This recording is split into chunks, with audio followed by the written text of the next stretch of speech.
विद्यापति कई दिनों तक नीलांचल पर्वत के अलग अलग हिस्सों में इसकी तलाश करते रहे और तब जाकर अंत में उन्हें पता चला कि इस मूर्ति को आदिवासी मुखिया विश्ववसु ने एक गुफा में छुपा कर रखा है और वे दिव्य रूप से उसकी पूजा करते हैं। जब विद्यापति ने इसके दर्शन करने की अनुमति मांगी तब विश्ववसु ने यह कहकर मना कर दिया कि यह उनके जाति का निजी मामला है। जिसके बाद विद्यापति ने चालाकी दिखाई और विश्ववसु की पुत्री ललिता से विवाह कर लिया। अब विद्यापति ने ललिता की मदद से विश्ववसु को मनाया और वे उस गुफा की ओर चल पड़े। जैसे ही विद्यापति ने उस नील माधव की मूर्ति को देखा वे उसकी ऊर्जा से काफ़ी ज़्यादा प्रभावित हुए और उन्होंने तुरंत ही यह बात राजा इंद्रदुमन को बताई। लेकिन जब राजा इंद्रदुमन वहां पहुंचे तब तक विश्ववसु ने वह मूर्ति वहां से हटा दी थी, जिससे राजा काफ़ी उदास हो गए और अपने महल लौट आए। इसके बाद फिर से रात में भगवान विष्णु उनके स्वप्न में आए और कहा कि पुरी के तट पर एक बड़ा नीम का पेड़ बहकर आएगा, तुम उस पेड़ से मेरी नई मूर्ति बनाना। वह पेड़ काफ़ी बड़ा था जिसे उठाना आसान नहीं था। आखिर में जैसे तैसे वे पेड़ को महल तक लाए, लेकिन अब सवाल यह था कि इनसे भगवान की मूर्ति कौन बनाएगा। बहुत से कारीगरों ने इस पेड़ से मूर्ति बनाने की कोशिश की लेकिन सब असफल रहे। उन्होंने कहा कि पेड़ इतना ज़्यादा मजबूत है कि हमारे छेनी हथौड़ी उस पर कोई असर ही नहीं हो रहा। यह सुनकर राजा काफ़ी परेशान हो गए। तभी एक दिन भगवान विश्वकर्मा एक बूढ़े साधु के रूप में वहां पधारे और उन्होंने कहा कि यह मूर्ति 21 दिनों में बना कर देंगे। राजा काफ़ी प्रसन्न हुए पर उस बूढ़े आदमी ने एक शर्त रखी। उसने कहा कि मैं एक कमरे में बंद रहकर 21 दिनों में यह मूर्ति बनाऊंगा और तब तक कोई भी इस कमरे का ना तो दरवाज़ा खोलेगा और ना ही कोई अंदर आएगा। राजा ने उसकी यह शर्त स्वीकार की और फिर मूर्ति बनाने का कार्य शुरू हुआ। दरवाज़ा बंद किया गया और कक्ष से छेनी हथौड़े की आवाज़ें आने लगी, लेकिन 15 दिनों के बाद अचानक से छेनी हथौड़े की आवाज़ आना बंद हो गई। महाराज की रानी गुंडीचा काफ़ी चिंतित हो गई और महाराज को कहा कि हमें दरवाज़ा खोलकर देखना चाहिए, शायद वह वृद्ध व्यक्ति भूख और प्यास की वजह से मर तो नहीं गया होगा। राजा ने शुरुआत में तो मना कर दिया पर बाद में वे इसके लिए मान गए और दरवाज़ा खोल दिया। लेकिन जब दरवाज़ा खुला तो सभी हैरान रह गए। वह वृद्ध व्यक्ति गायब हो चुका था और पीछे केवल 3 अधूरी मूर्तियां थी। राजा को यह देखकर काफ़ी दुख हुआ क्योंकि उनकी शर्त तोड़ने की वजह से भगवान की मूर्तियां आधी रह गई थी। जगन्नाथ भगवान के हाथ और पैर अधूरे थे। बलराम और देवी सुभद्रा की मूर्तियां भी अधूरी थी। जब राजा मूर्ति के पास गए तब उन्हें दिल की धड़कन महसूस हुई और मूर्ति के अंदर से एक दिव्य आवाज़ आई जिसने राजा को बताया कि श्री कृष्ण का हृदय इस मूर्ति के अंदर है। राजा ने इन मूर्तियों को स्थापित किया और आज यही अधूरी मूर्तियां भगवान जगन्नाथ के रूप में पुरी में पूजी जाती हैं।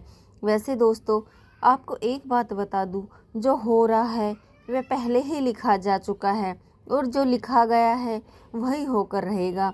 यह कोई फिल्मी डायलॉग नहीं बल्कि पुरी के भक्तों की आस्था और सच्चाई है भविष्य मालिका की। तो चलिए जानते हैं उन भविष्य मालिका की घटनाओं को जो आज सच साबित हो रही है। मित्रों, इस मंदिर का इतिहास और वर्तमान एक भविष्यवाणी से जुड़ा हुआ है। भविष्य मालिका एक दिव्य ग्रंथ है जिसे लगभग 500 साल पहले उड़ीसा के महान संत आचार्य महाप्रभु अच्युतानंद ने लिखा था। कहा जाता है कि वे पंच सखा यानी भगवान जगन्नाथ के 5 दिव्य सेवकों में से एक थे जिन्होंने भगवान के आदेश पर कलयुग की कई घटनाओं को पहले ही देख लिया था। यह ग्रंथ ओडिया भाषा में लिखा गया है और इसकी पंक्तियां कविता के रूप में है, जैसे किसी गूढ़ रहस्य का संकेत दे रही हो। आइए हम आपको बताते हैं भविष्य मालिका की कुछ चौंकाने वाली भविष्यवाणियाँ जो जगन्नाथ मंदिर और कलयुग के अंत से जुड़ी हुई है। इस ग्रंथ की सबसे चौंकाने वाली भविष्यवाणी 4 साल पहले काफ़ी ज़्यादा वायरल हुई थी, जब लोगों ने दावा किया कि इसमें कोरोना महामारी का वर्णन है। नाना रोग आसीबा यानी कि एक बड़ा रोग फैलेगा, लोग घरों में बंद रहेंगे, बाहर नहीं निकल पाएंगे। अब यह पंक्तियाँ किसी भी सामान्य रीडर को 2020 की कोविड-19 महामारी की याद दिला देती है। पुरी और ओडिशा में कई संतों और विद्वानों ने इसे भविष्य मालिका की सटीक भविष्यवाणी माना। इस किताब की एक और बात इसमें जिक्र किया गया है कि मंदिर परिसर के ऊपर जो कपड़ा है उसमें आग लगने की घटना का उल्लेख मिलता है। कुछ साल पहले त्रिदेव के वस्त्र में आग लगी थी। इस घटना के बाद कलयुग के अंत के बारे में एक बार फिर से बातें होने लगी। कहते हैं कि पापनाश एकादशी के दिन जगन्नाथपुरी मंदिर में एक अखंड महादीप जलाया गया था, लेकिन अचानक तेज हवा चली और झंडा उड़कर दीपक के ऊपर चला गया, जिससे मंदिर के झंडे में आग लग गई। यह घटना 19 मार्च 2020 को हुई थी। कहा जाता है कि दूसरे मंदिरों की तरह जगन्नाथ मंदिर के गुंबद पर कभी कोई पक्षी नहीं बैठता और ना ही इस पर कभी कोई प्लेन हेलीकॉप्टर उड़ता है, लेकिन जुलाई 2020 के बाद से मंदिर के गुंबद पर गिद्धे, चील और बाज को देखा गया था। यह पक्षी मंदिर के गुंबद, स्तंभ और नील चक्र पर भी बैठे थे। ऐसे में दुनिया के महाविनाश की भविष्यवाणी एक बार फिर से चर्चा में आ गई थी। भविष्य मालिका के अनुसार जब कलयुग का अंत करीब होगा तो भगवान जगन्नाथ मंदिर का नील चक्र यानी सुदर्शन चक्र तूफान से टेढ़ा हो जाएगा।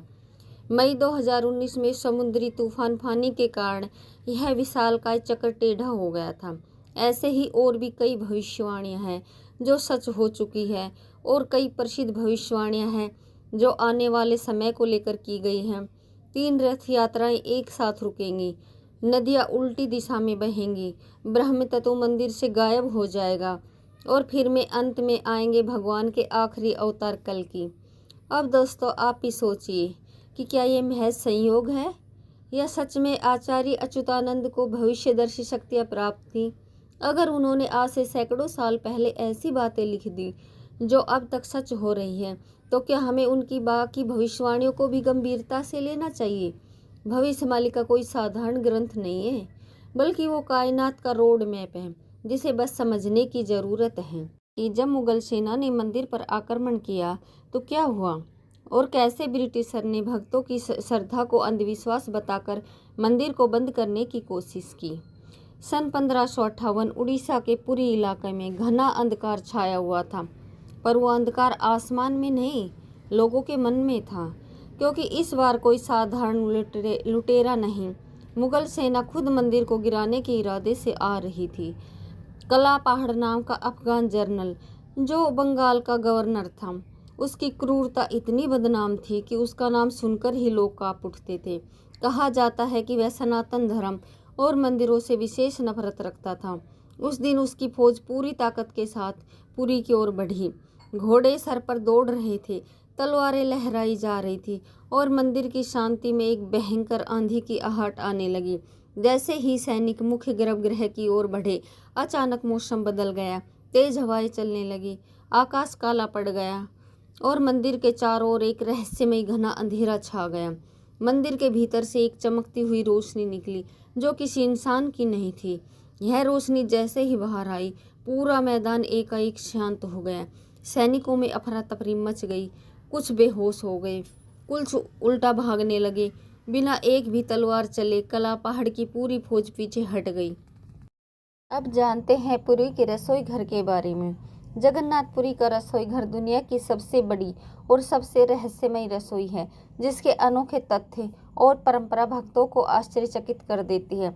और रसोई का सबसे बड़ा रहस्य यह है कि यहाँ भोजन 7 मिट्टी के बर्तनों में बनाया जाता है और हर बर्तन को एक के ऊपर एक रखा जाता है। और स्वाभाविक है कि सबसे नीचे के बर्तन में ज़्यादा आंच आ रही है तो उसे सबसे पहले पकना चाहिए, लेकिन पुरी में ऐसा नहीं होता। यह चौंकाने वाली बात है कि 7 बर्तनों में जो सबसे ऊपर होता है उसका खाना पहले पकता है, जो विज्ञान के सारे तथ्यों को गलत साबित करता है। यहाँ भोजन बनाने का कार्य केवल सेवायत ब्राह्मणों द्वारा किया जाता है और किसी भी बाहरी व्यक्ति को इसमें प्रवेश की अनुमति नहीं होती। इस पवित्र रसोई में किसी प्रकार के आधुनिक ईंधन या गैस का उपयोग नहीं किया जाता, बल्कि केवल लकड़ी के चूल्हे पर पारंपरिक विधि से प्रसाद बनाया जाता है। अब चलिए आपको बताते हैं जगन्नाथ की तीसरी सीढ़ी का रहस्य, जिसे यमलोक का द्वार भी कहा जाता है। वैसे तो इस मंदिर में 22 सीढ़ियाँ हैं, पर सबसे खास है तीसरी सीढ़ी, क्योंकि इसमें पैर रखना उचित नहीं माना जाता।